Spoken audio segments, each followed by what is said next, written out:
Baiklah, Assalamualaikum warahmatullahi wabarakatuh. Selamat pagi, siang, ataupun sore kalian berada. Perkenalkan, nama saya Muhammad Rafa Ramadhani dengan NPM 24170511003 dari mata kuliah pengantar organisasi komputer. Pada kesempatan kali ini, izinkan saya untuk menjelaskan apa itu gerbang logika dengan transistor. Langsung saja ke slide selanjutnya. Nah, dalam dunia komputasi digital, gerbang logika adalah blok dasar yang digunakan untuk memproses sinyal biner yaitu 0 dan 1 setiap operasi komputasi yang akan kita lakukan, baik dalam CPU, memori, atau perangkat lainnya, didasarkan pada prinsip gerbang logika. Di balik gerbang logika terdapat transistor, yaitu komponen elektronik yang berfungsi mengontrol aliran arus listrik. Nah, transistor ini bekerja sebagai saklar di mana ia bisa mengantarkan arus satu atau memutus arus nol. Dengan cara ini, transistor dapat membentuk berbagai jenis gerbang logika yang menjadi dasar bagi sistem digital. Nah, pada selanjutnya adalah pengenalan transistor. Transistor adalah komponen utama dalam sirkuit elektronik digital dalam konteks gerbang logika. Transistor berfungsi sebagai saklar elektronik. Nah, jika transistor menerima tegangan tinggi, ia akan menghantarkan arus dan dianggap bernilai satu. Dan jika tidak menerima tegangan, maka ia akan memutus arus dan dianggap bernilai nol. Dengan prinsip ini, transistor dapat digunakan untuk membangun berbagai gerbang logika yang mendasari operasi komputer. Selanjutnya ada gerbang logika dasar. Di sini kita melihat ada gerbang AND, gerbang OR, dan gerbang NOT. Nah, penjelasannya yaitu gerbang pertama ada gerbang N, hanya menghasilkan satu jika kedua input bernilai satu. Jika salah satu atau kedua input bernilai nol, maka outputnya akan nol. Contohnya, satu n satu sama dengan satu, lalu satu n nol sama dengan nol. Kedua ada gerbang OR, nah, menghasilkan satu jika salah satu atau kedua input bernilai satu. Hanya akan menghasilkan nol jika kedua input bernilai nol. Contoh, satu or nol itu bernilainya satu. Tapi kalau nol or nol itu akan menghasilkan nol. Nah, selanjutnya ada gerbang NOT. Nah, itu membalikan nilai inputnya. Nah, jika input bernilai satu, maka outputnya akan bernilai nol. Nah, jika inputnya nol, maka outputnya akan bernilai satu. Nah, gerbang-gerbang ini merupakan dasar dari semua operasi digital yang dilakukan oleh komputer. Nah, selanjutnya ada gerbang logika kombinasi. Nah, kita ada tiga nih di sini. Ada gerbang NAND, NOR, dan juga XOR atau SOR. Nah, selain gerbang dasar, ada juga gerbang logika yang lebih kompleks, yaitu gerbang kombinasi. Pertama ada gerbang NAND, dalam artian not AND. Kebalikan dari gerbang AND, yaitu hanya menghasilkan nol jika kedua input bernilai satu. Jika ada salah satu atau kedua input itu bernilai nol, maka outputnya akan satu. Kedua, ada gerbang NOR atau not OR. Kebalikan dari gerbang OR, hanya menghasilkan satu jika kedua input bernilai nol. Nah, selanjutnya ada gerbang eksklusif OR atau SOR. Menghasilkan satu jika satu input yang bernilai satu. Jika kedua input sama, mau itu satu dan satu atau nol dan nol, maka outputnya akan tetap nol.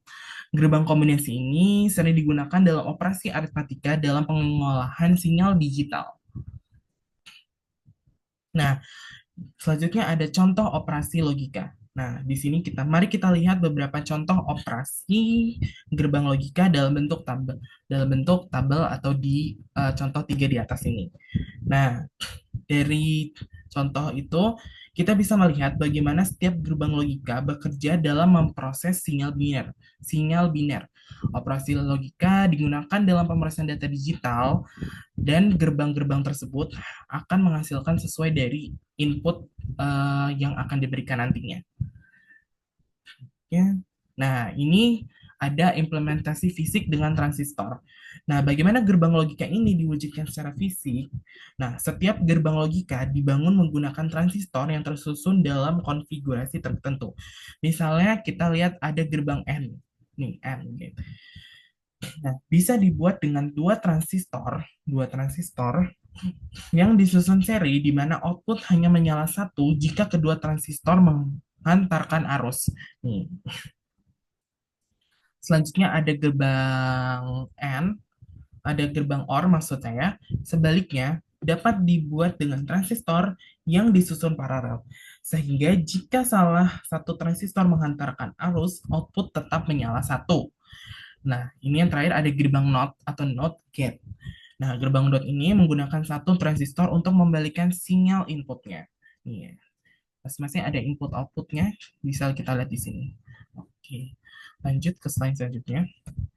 Nah, selanjutnya ada aplikasi gerbang logika dalam komputer.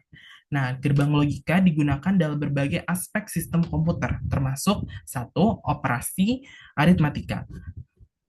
Operasi aritmatika digunakan dalam ALU atau Arithmetic Logic Unit untuk melakukan operasi seperti penjumlahan, pengurangan, dan perkalian dalam CPU. Contoh, gerbang eksklusif OR digunakan dalam rangkaian penjumlahan half adder dan full adder. Kedua, ada penyimpanan data digunakan dalam flip-flop dan memori untuk menyimpan bit data dalam register dan juga RAM. Misalnya gerbang NOR atau NAND digunakan dalam penyimpanan bit dalam SRAM atau DRAM. Ketiga, itu ada kontrol aliran informasi. Dalam CPU, gerbang logika mengatur bagaimana instruksi diproses dan bagaimana data berpindah di dalam sistem komputer. Misalnya, gerbang logika mengontrol sinyal clock dalam mikroprosesor. Keempat, itu ada interkoneksi digital. Nah, interkoneksi digital ini memungkinkan berbagai komponen komputer untuk saling berkomunikasi melalui jalur digital. Dan terakhir ada perintah instruksi perangkat. Nih, jadi gerbang logika ini membantu komputer dalam menjalankan instruksi biner yang digunakan untuk mengendalikan perangkat keras dan perangkat lunak. Nah, kesimpulannya dari pembahasan ini, kita dapat menyimpulkan bahwa satu, transistor adalah dasar dari gerbang logika yang berfungsi sebagai saklar elektronik dalam sistem digital. Kedua, itu gerbang logika sangat penting dalam sistem komputer, digunakan dalam operasi aritmatika, penyimpanan data, dan kontrol aliran informasi. Ketiga, itu adalah teknologi gerbang logika yang terus akan berkembang dengan inovasi dalam desain sirkuit dan efisiensi daya yang memungkinkan komputer semakin cepat dan efisien. Nah, dengan memahami bagaimana gerbang logika bekerja, kita bisa memahami bagaimana komputer memproses informasi pada level paling fundamental atau paling penting.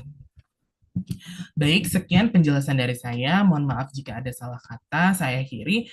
Wassalamualaikum warahmatullahi wabarakatuh.